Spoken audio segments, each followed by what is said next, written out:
I gave prophecies or warnings in time for Tanzania. Now they are fulfilled. But I want Tanzanians to hear and to take note that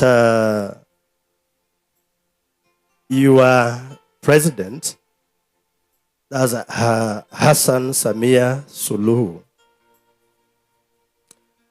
will have her rule short-lived. She will not be president for a long time.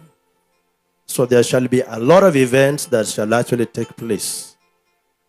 A lot of events shall take place that will actually rock her presidency. So her term will be shortened.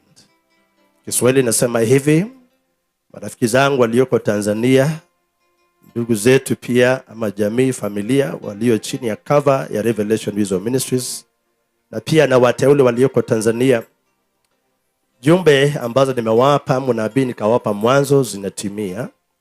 Lakini leo hii pia nawaambieni wa Tanzania kwamba Rais Suluhu Samia Hassan, uongozi wake itakumbwa na misukosuko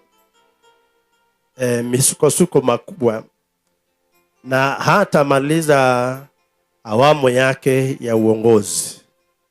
So hivyo Tundu Lissu, japo yumo katika kifungo, ajitie moyo, maana mabadiliko yaja Tanzania hivi karibuni, haitachukua muda mrefu. Hivyo wa Tanzania sikieni hiyo. Lakini pia wateule walioko Tanzania mkajiuliza mbona matukio kama hayo.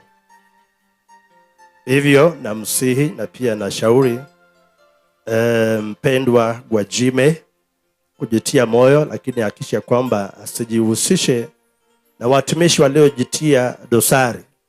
Watumishi ambao wakajitia dosari, chungana na wao sana, usijipate sawia na bishop yule wa Uganda ambaye pia niliwahi mkataza nikamuonya kutokana na sauti ya Bwana.